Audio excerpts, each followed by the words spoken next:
I'd managed to leave it 6 weeks without touching it, but it's almost like the battle started again, because the bits that I pull are there and I'm trying so hard to resist, but tension's just building up in me. And I just want I can have a day where my hand doesn't seem to leave my scalp, and by the end of it my fingers are sore on the joints where I've been pulling all day. I worry on the inside. I don't let things out to people. Don't you have an itch? Got to itch it. But what happens if you're just pinning your hands down? That itch gets worse and worse, and then you get more itches. That's what it's like.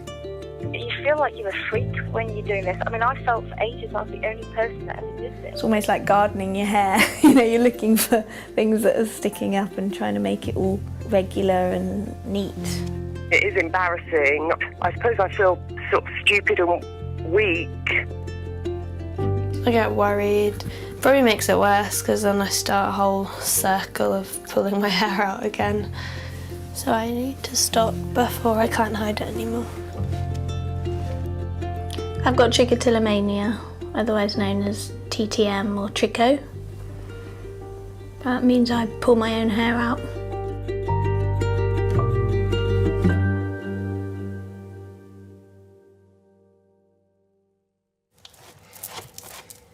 I just love having hair.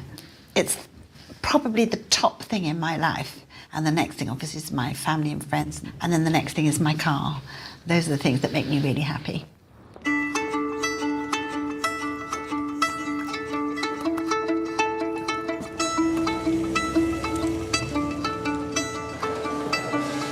For a woman, her hair is her crowning glory. It is the essence of what makes us feel feminine. Oh yes, that will be stunning. But for women with trichotillomania, they have an irresistible urge to pull it out. And it is without a doubt the worst form of hair loss that I have ever witnessed. So 25 years ago, I opened this salon to specialise in treating women with TTM.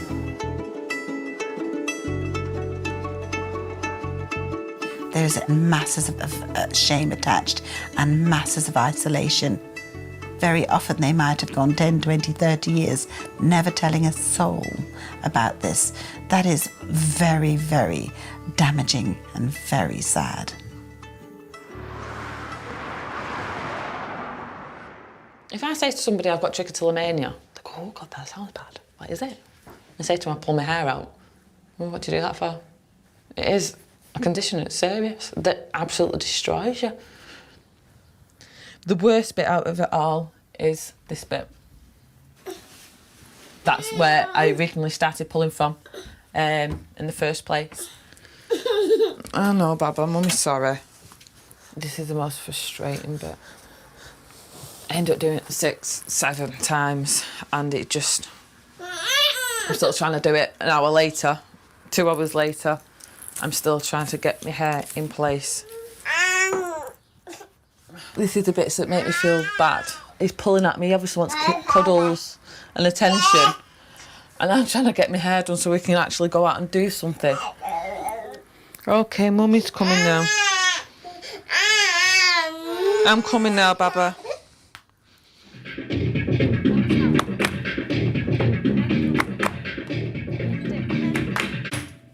Yeah, it all came back to you while we were doing it.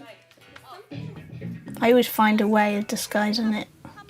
Very clever like that.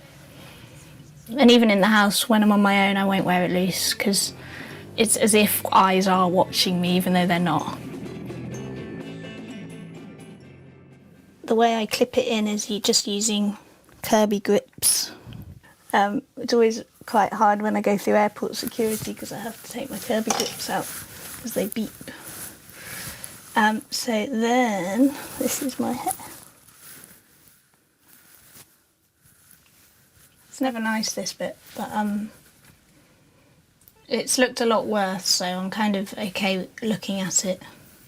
Although the bit right here is very conscious that this is a weak area, so it doesn't feel great having my back to you at all. I wouldn't let many people see me like this. Particularly people I wanted to maybe to impress or something, be attractive in front of. And my boyfriend Yamin hasn't seen my hair. And he's sort of helped stimulate the motivation to stop pulling my hair, really. Last summer he said, wouldn't it be great if next year you could dive into the waves with all your own hair? And that's what made me go and see my doctor when I got back. There aren't pills, there are no potions, there are no lotions, there are no injections. There isn't any really known cure. In the same way that there isn't a known cure for alcoholism, but there would be millions of alcoholics who are still alcoholics, but they simply don't drink.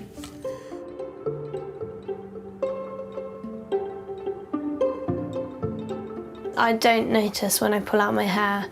It's normally watching TV or reading a book or doing schoolwork. Just any time when my hands aren't doing something, I'll put them on my head. It's normally once I've pulled out quite a bit and there's pieces in my hand or on my bed, or when my friend, my mum or my boyfriend has shouted at me for doing it or said, "Oi, what are you doing?" And that's when I realise what I've done, and it's a bit too late by then.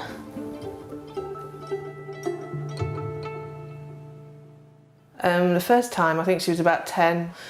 She was sitting in the back of the car and, you just turn around to say something to her and she was twisting hair on the top of her head and pulling it out.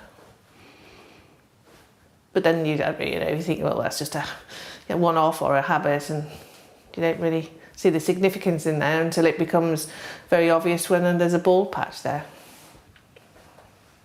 But I remember Nick and I crying together because there was nothing we could do.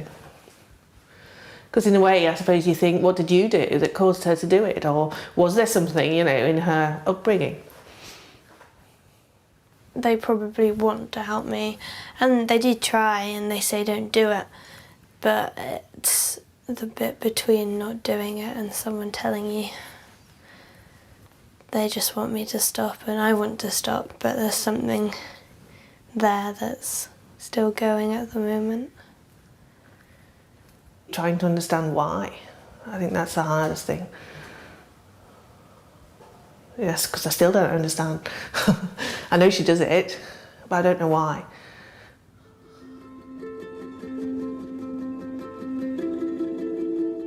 I don't have a reason for doing it. I'd quite like to know why I started it.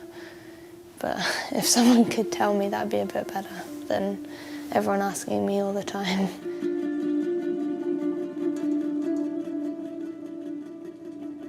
The exact cause for tricho is unknown.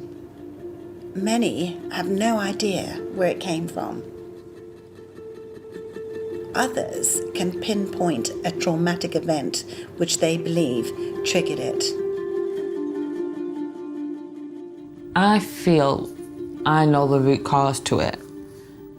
I'd had an incident on a bus going to school where I was basically attacked by a man.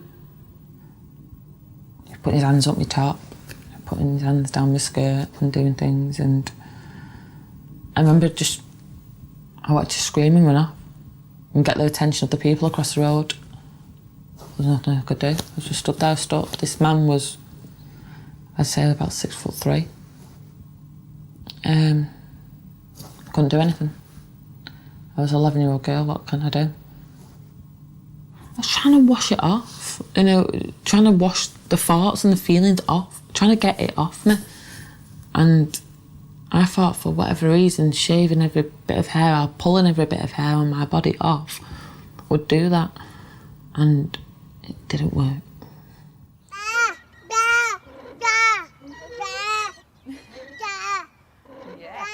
Conquering TTM is far more than just getting your hair back. It's often a giant step towards putting your past behind you and regaining control of your life. Hello, Marina. Can you bring Harriet down to me? I'd like to start my one-to-one. Okay, thanks. Harriet is one of the youngest girls that I've worked with. I met her about a year ago, and her tricot is pretty severe. Am I right to say that that was your early sight? Yeah, it would be. I'd have definitely started there and then I moved Forward. Move forward and down. Right. With girls like Harriet with acute trick, we use an interlace system which is designed to cover the area with mesh, extensions and hair, and it acts as a barrier and it stops the girls getting their little fingers underneath and gives the hair a chance to regrow. Number 1, my confidence has improved. Number 2, I'm not so embarrassed. 3, I feel that no one notices my... The girls enjoy the newfound confidence that the interlace system gives them for 6 months. Number 24, I have been brave enough to talk to... Next week, Harriet will be seeing for the first time if her hair has regrown or if after 7 years of pulling, she's caused permanent damage. In the worst case scenario, I think it would be that my hair hasn't grown at all, or there's patches where there isn't any hair. I think I'll be quite upset if there are patches that haven't grown back. Because that's it really. I'll be 17 years old and I'm already bald.